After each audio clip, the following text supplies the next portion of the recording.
This video is inspired by, oh what the heck, totally copied and left it with absolutely no regards to copyright from AIB's awesome take on net neutrality. All credit goes to them. NewsIt just supports the cause they and all of us deeply care about. Statutory warning. This is a serious video on a serious issue. Any amount of laughter, giggling, or even an iota of smile may lead to your internet service provider charging you extra. What's at stake here? Your right to use internet as you have been for the last 20 years. If you are one of the 3 Kiwis in the country who actually like their internet service provider, don't worry, finally we have something which will push you over the edge. Right at this very moment, ISPs in New Zealand and indeed all over the world are lobbying to enact regulations which will change the way we use internet forever. Yes, they are going after something that's called network neutrality. What's that? And why should I care? Which means that all content on internet is equal and all sites are equally accessible. If you want to watch a Taylor Swift video or John Bloody Marvelous Campbell standing up for earthquake victims in Christchurch or even Seven Sharp's cute puppy videos, once you have an internet plan, you should be able to access any of these or any other content for that matter without discrimination.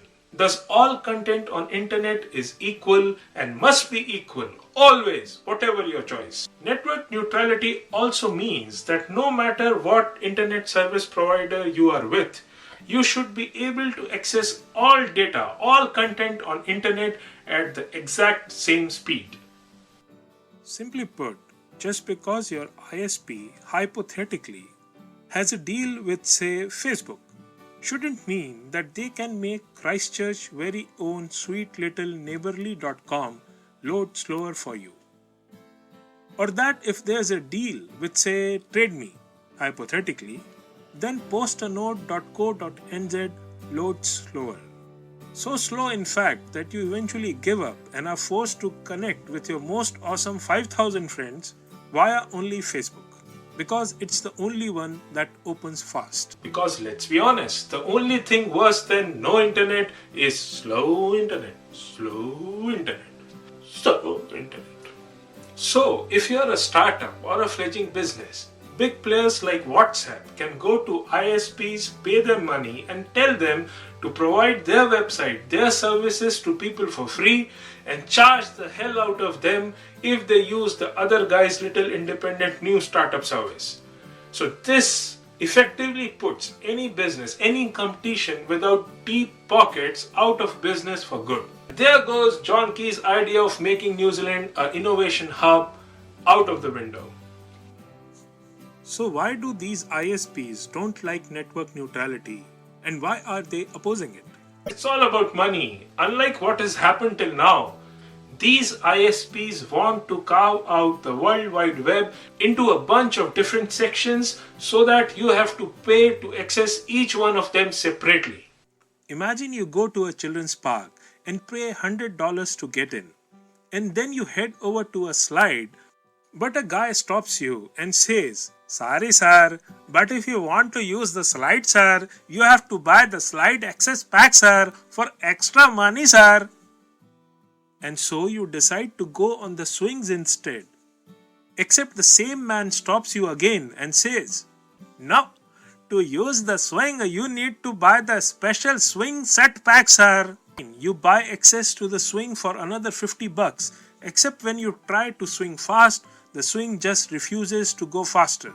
"Oh sir, if you want it to go fast, you have to pay even more for the high speed swing pack sir, otherwise sorry, you can't go faster." At this point, you are probably thinking, what the hell was that $100 initial charge for if I can't use it to do anything? "Oh sir, that was just for the privilege of standing on the grass sir." So basically the people who provide you the internet are overwhelmed by the entire freaking internet and want to tame it down. Their argument is that since they paid a hell lot of money to build and maintain the internet infrastructure, they must also have a share in the revenues generated by the content usage. Yeah, you didn't create that website, that content, that service, no? And also that otherwise it's impossible for them to earn their investment. That's just so. Because data usage is making ISPs money, and which is bound to increase as more and more people get connected. Okay, this brings us back to where we started. What's at stake here?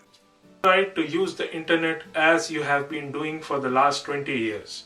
So as a Kiwi netizen, here's what you should demand.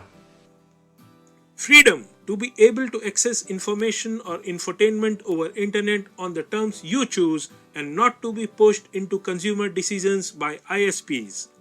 Equality, because internet is probably the last remaining frontiers of human civilization where everyone is equal. And lastly, it's about the future, because internet is a utility now, it's not a luxury anymore. A lot of other countries have already adopted network neutrality and lots more are furiously debating about it. And if New Zealand is to progress with them, an open and free internet is essential. But why don't more people know about it, and why aren't more people angry about it? A few internet activists do care, but let's face it, people pay the same amount of attention to an internet activist as they do to Colin Craig and what he does in his. So as a user, what can I do to stop this? Go to internetnz.nz and give your feedback. And above all, get involved and spread awareness.